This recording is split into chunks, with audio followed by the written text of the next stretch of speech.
Master Motiar Rahman, প্রিয় অনুজ, অনেক আদরের ছোট ভাই সাহেব সহ আমি দেখতে পাচ্ছি অনেক পরিচিত মুখ, ইউনিয়নের গুরুত্বপূর্ণ শিক্ষক মণ্ডলী সহ সর্বস্তরের সকলকে আমার ব্যক্তিগত পক্ষ থেকে আমি অভিনন্দন জ্ঞাপন করছি। প্রিয় ভাইরা, অনেক বক্তা, অনেক কথা, অনেক আয়োজন, ছোট্ট পরিসরে কয়েকটি কথা বলে আমি শেষ করতে চাই। সাম্প্রতিক সময়ে বিগত বছরগুলিতে আপনারা দেখেছেন বিভিন্ন শিক্ষা প্রতিষ্ঠানের পরিচালনা পরিষদগুলো অনাকাঙ্ক্ষিতভাবে রাজনৈতিক এবং রাজনীতিকরণের মধ্যে অন্তর্ভুক্ত হয়ে গেছে।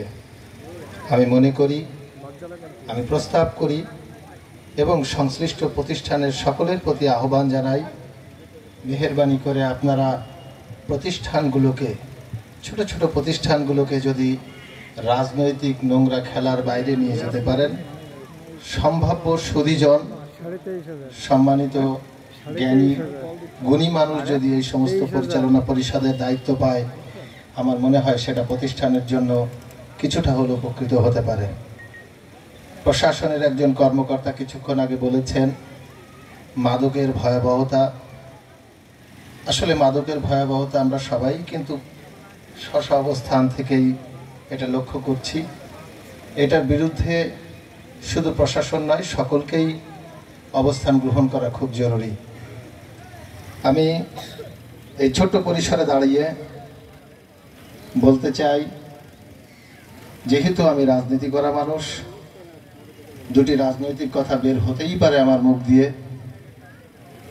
আপনারা সাম্প্রতিক বছরগুলোতে এবং সাম্প্রতিক সময়ে খুব নিকট অতীতে সমাজে দুর্বৃত্তায়ন, চাঁদাবাজি, লুটপাট, দখল, অত্যাচার, মানুষের পরে নির্যাতন, এগুলি আপনারা প্রতিনিয়ত দেখছেন।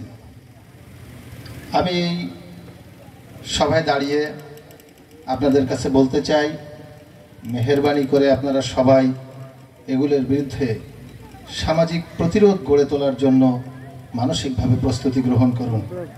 প্রিয় সাথীরা, মানুষকে কষ্ট দেওয়া, মানুষের সম্পদ লুণ্ঠন করে নেওয়া, এটি কোনো ভালো কাজ হতে পারে বলে আমার মনে হয় না।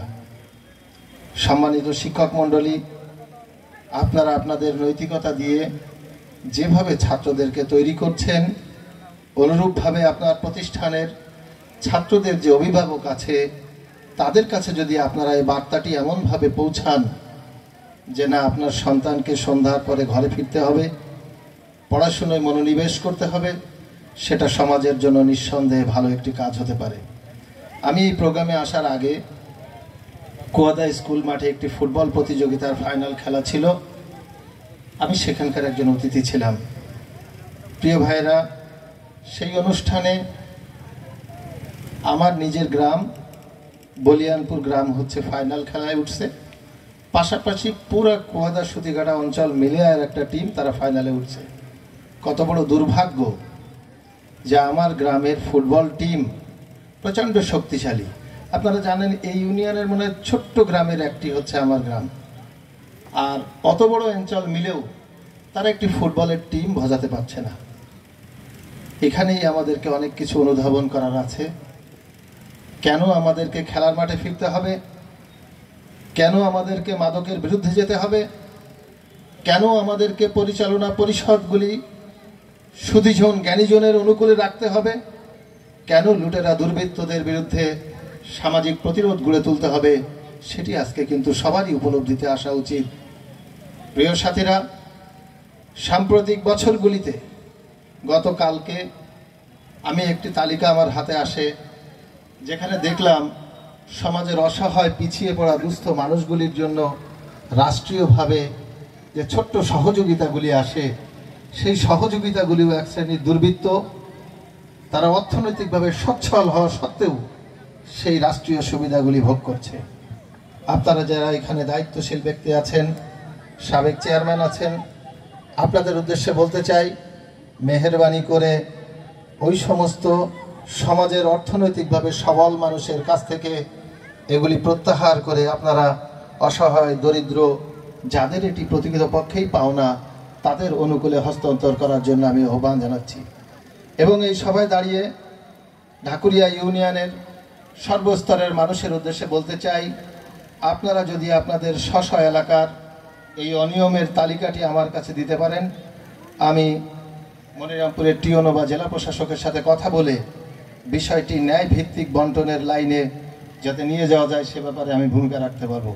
পরিশেষে যারা এই অনুষ্ঠানের আয়োজক, যাদের উদ্দেশ্যে এই অনুষ্ঠান, সকলের মঙ্গল কামনা করে, সুস্বাস্থ্য দীর্ঘায়ু কামনা করে আগামী বাংলাদেশ বিনির্মাণে ন্যায় ভিত্তিক সমাজ ব্যবস্থার পথে সবাইকে আহ্বান জানিয়ে বক্তব্য শেষ করছি। খোদা হাফেজ। ধন্যবাদ, সবাইকে ধন্যবাদ।